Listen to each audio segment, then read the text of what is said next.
지난 한 주간 많은 일들이 있었죠. 그 중에서 에이펙이 가장 큰 이슈였었던 것 같아요. 아니나 다를까 이제 에이펙에서 한미 정상회담이 끝나고 나서 민주당하고 대통령실에서 서로 막 자화자찬을 했단 말이에요. 핵 추진 잠수함이 곧 들어올 것처럼 그렇게 보도들을 쏟아내고 뭐 잘했다고 그런 상황이었는데, 아니나 다를까 제가 다니는 회사에서도 그런 얘기가 살짝 나왔죠. 저희 회사에 다니는 사람 중에 밀떡, 모르겠어요. 아무튼 좀 그런 친구가 한 명 있는데, 그 사람이 이제 얘기를 하더라고요. 우리나라에도 핵 추진 잠수함이 들어오게 된다는데 혹시 알고 계세요? 하고 얘기를 하더라고요. 그래서 제가 아는 범위 내에서 얘기를 해줬죠. 그랬더니 그 사람은 되게 의아해 하더라고요. 마치 제가 알고 있는 정보가 틀린 것처럼 본인이 알고 있는 사실을 얘기를 하는데, 별거 없었어요. 그냥 핵 추진 잠수함 건조하는 걸 승인을 받았다 라고만 알고 있더라고요. 그러면서 당연히 우리나라에서 건조하는 걸로 알고 있고, 제가 그거 우리나라에서 건조하는 거 아니다, 미국 필라델피아에 있는 필리 조선소에서 건조하는 거다, 필리 조선소는 아직 핵 추진 잠수함을 건조할 능력도 되지 않고 하나오션이 거기에 설비 투자를 하고, 그 설비가 끝나는 최소 5년 뒤부터 핵 추진 잠수함을 건조하는 데까지 또 몇 년의 세월이 걸릴지 모른다, 당분간 우리나라에 핵 추진 잠수함이 들어올 일은 없다 라고 얘기를 했는데, 전혀 믿지 못하더라고요. 그래서 그냥 한번 자세하게 한번 알아보시라고 했어요. 자세하게 한번 알아보시라, 정확하게. 그러면 내 말이 맞을 거다 라고만 했는데, 그런 것 같아요. 지금 딱 그 수준인 것 같아. 그러고 나서 아니나 다를까 또 에이펙 성과에 힘입어서 이재명 지지율이 60%를 넘어섰다고 하는데, 딱 그 수준인 것 같아요. 진짜로. 더 뭐가 없어. 그냥 뉴스의 제목만 보고, 뉴스의 헤드라인만 보고 그냥 그렇게 믿어버리는 사람들인 것 같습니다. 개딸들은 다 그런 것 같아. 뭘 알아보려고 하지를 않아. 도대체 왜 이럴까? 이 나라의 문제가 뭘까? 도대체 저 사람들은 왜 이럴까? 왜 저럴까? 항상 왜가 중요하잖아요. 도대체 왜? 왜를 알아야 해결 방법이 생긴단 말이야. 원인을 알아야 거기에 대한 해결 방법이 생기는 건데, 도대체 왜 그럴까? 뭐 때문에 그럴까? 저 사람들은 왜 생각을 하지 않는 걸까? 그렇게 이제 제가 또 생각을 하게 되는 거죠. 갑자기 불현듯 그런 생각이 들더라고요. 저 옛날에 어렸을 때, 제가 완전 꼬꼬마였을 때 동네에서 놀다가 뭐 슈퍼에 갔다든가 어디에 갔다든가 어떤 어르신을 마주쳤어. 그러면은 그 어르신이 물어본단 말이에요. 너 이름이 뭐니라고. 제가 김혜김 씨거든요. 그래서 제 이름을 얘기를 하면 많은 어르신들이 그랬어. 진짜 김혜김 씨 맞아? 뭐 이런 식으로 얘기를 했었어요. 막 정색을 하면서 너 진짜 김혜김 씨 맞아? 이런 게 아니라, 진짜 김혜김 씨면 브라이 밑에 점이 있을 텐데 그거 한번 봐봐 이러면서 이제 장난을 치곤 했었단 말이에요, 동네 어른들이. 근데 뭐 제가 아무리 어렸다고 한들 그 동네 한복판에서 불화를 보여줄 수는 없잖아요. 집에 와서 혼자 이렇게 몰래 보고는 했었는데, 제가 이 얘기를 왜 하냐면, 저는 어렸을 때 그냥 그런 일이 있고 나서 뭐 아무 생각 없이 또 시간이 흐르고 흘러서 이제 중학교, 고등학교 이렇게 다니고 나이가 어느 정도 들었을 때쯤에 그런 생각이 들더라고요, 문득. 우리 할아버지의 할아버지 정도 되는 사람이 김혜김 씨를, 성씨를 사온 게 아닐까? 라는 생각이 들더라고요. 아니, 왜냐면 옛날 조선시대 때 조선은 양반의 수보다 천민의 수가 훨씬 많았던 그런 나라였단 말이죠. 근데 지금 대한민국에는 김씨, 이씨, 박씨, 최씨가 대다수를 이루고 있잖아요. 사회 구성원의 대다수가 김이, 박, 최란 말이야. 그러면 전부 다 양반 성씨인데 이상하잖아요. 개똥이, 소똥이, 말똥이, 뭐 돌쇠 이런 애들의 후손은 어디 가고 다 김이, 박, 최만 남았는가?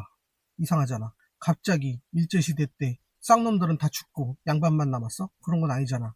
분명히 어딘가에서 성을 사왔을 거 아니에요. 그러면 제가 뭐 정확하게 뭐 역사를 알지 못해서, 저는 제가 관심 있는 역사에만 관심이 있지 관심 없는 역사에는 딱히 뭐 모르거든요. 그래서 양반과 천민의 뭐 비율을 정확하게는 모르겠지만, 어딘가에서 얼핏 주워들은 제 기억으로는, 제 기억이 틀릴 수도 있겠지만, 양반 한 명의 노비가 4명이었다, 그런 얘기를 들은 적이 있는 것 같거든요. 그러면 아무래도 내가 양반이었을 확률보다는 노비의 자식이었을 확률이 더 큰 거잖아요. 그래서 저는 확률상 김혜김 씨를 어디서 사온 게 아닐까라는 그런 생각을 했었는데, 지금 이 나라의 개딸들의 수준이 딱 개똥이, 소똥이, 말똥이, 돌쇠의 후손들이나 할 법한 생각들을 하고 있는 것 같다라는 생각이 들더라고요. 왜냐하면 옛날에 뭐 고을의 사또나 혹은 나라의 임금이나, 뭐 임금까지 갈 필요도 없죠. 그 동네의 사또나 혹은 그 집의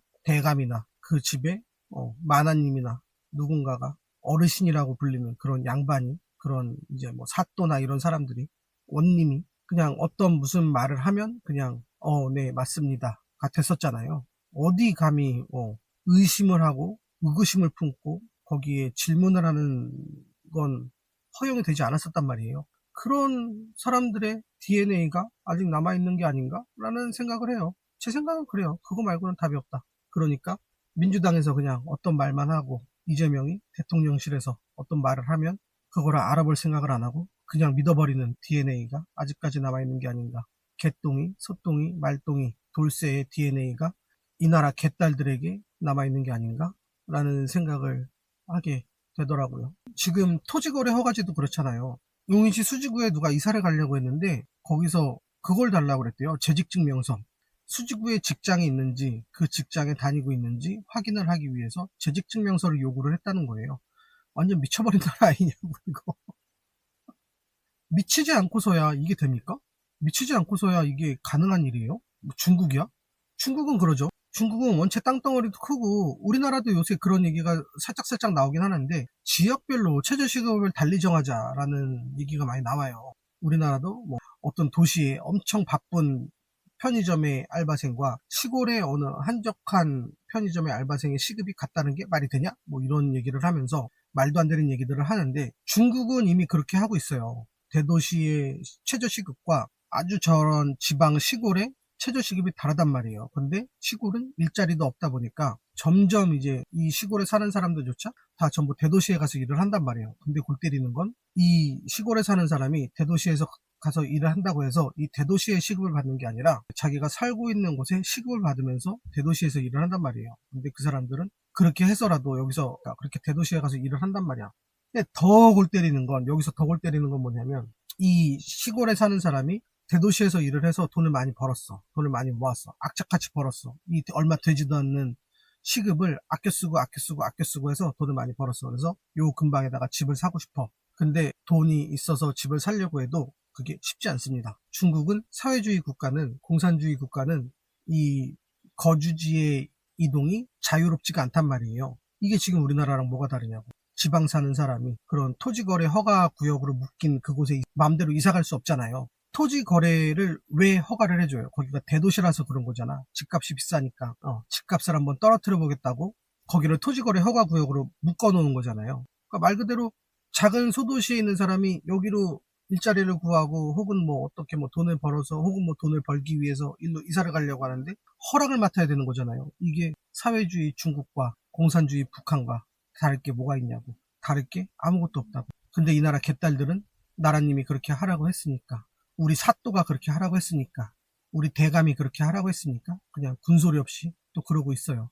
이런 걸 보면 참 아직 개똥이, 소똥이, 말똥이, 돌쇠의 DNA가 이 개딸들에게 남아있는 게 확실하다 라는 생각을 하게 되더라고요. 저짝 사람들은 선동도 엄청 잘 당하는 것 같아요. 그냥 뭐라고 나라님이, 이재명이, 민주당이, 나라님이, 대감이, 대감마님이 이렇게 얘기를 하면 마치 그 말이 컨트롤 C, 컨트롤 V한 것처럼 그 사람의 말이 내 머리에 그냥 들어와서 붙여넣기가 돼버리는 것 같아요. 어떤 점에서 그런 걸 좀 느끼냐면 제가 제 유튜브에 달리는 댓글이나 혹은 제가 어떤 다른 영상에서 댓글을 달아서 저하고 싸우는 사람들의 생각을 좀 보면 하나같이 똑같아요. 하나같이. 전부 똑같아. 자기들이 좌파가 아니래. 댓글로 막 싸우다 보면 인신공격도 하게 되고 서로 뭐 이제 상처 주는 말도 하게 되고 뭐 막 그러잖아요. 근데 그 사람은 저한테 뭐 일베냐, 뭐 fem코하냐, 극우냐, 뭐 뉴라이트냐 막 이런 얘기들을 하는데 저는 그런 거에 타격을 전혀 받지 않거든요. 그러면 그냥 쟤는 나 그렇게 생각하나 보다 하고 넘겨버려요. 근데 제가 그 사람들한테 너 좌파야? 좌빨이야? 그렇게 얘기를 하면 자기들은 좌파가 아니래. 그러면서 하는 얘기가 다 똑같아요. 좌우가 뭐가 그렇게 중요하냐고. 그놈의 이념, 그게 뭐가 그렇게 중요하냐고. 자기는 좌파가 아니래. 다 똑같이 대답을 해요.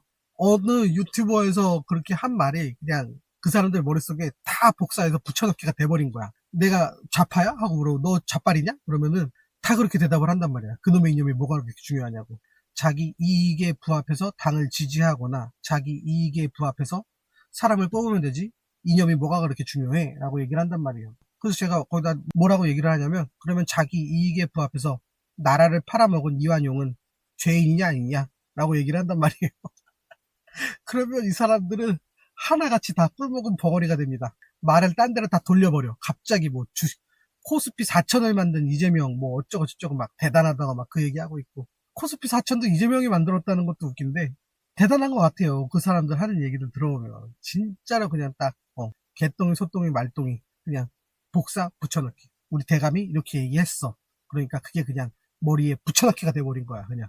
그러면서 뭐 멸공의 뜻은 뭔지 아냐 뭐 이러면서 막 엄청 막 발끈하고 그러는데, 아니 멸공이 멸공 뜻 모르고 쓰는 사람이 있어요? 공산당을 없애자고. 왜 뭐가 공산당을 없애자는데 너 좌파 아니라며. 근데 왜 네가 긁혀서 난리야 도대체.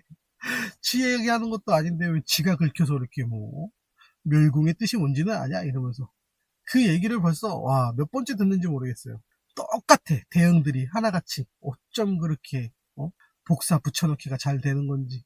그런 거 보면 진짜 참 이 나라의 민도가, 이 나라 수준이 진짜 딱 그 개똥이 소똥이 말똥이의 DNA가 21세기까지 남아있는 게 아닌가 그런 생각을 했어요. 이번 한 주는 진짜 제가 독감인지 코로나인지 뭔지 모를 뭔가에 걸려가지고 고생을 엄청 했거든요. 한동안 진짜 마스크 쓰고 말도 안 하고 목 쪽으로 와가지고 지금도 귀가 먹먹해가지고 제가 얘기하는 게 어떻게 거슬릴지 아니면 뭐가 어떻게 될지 모르겠지만 일단 찍고는 있는 거거든요. 그래서 듣기 거북하셨다면 양해를 좀 부탁드리고, 그래도 독감에 걸렸어도 코로나에 걸렸어도 멸공은 계속되어야 한다. 앞으로도 더욱 열심히 멸공에 임하겠습니다. 시청해주셔서 감사합니다.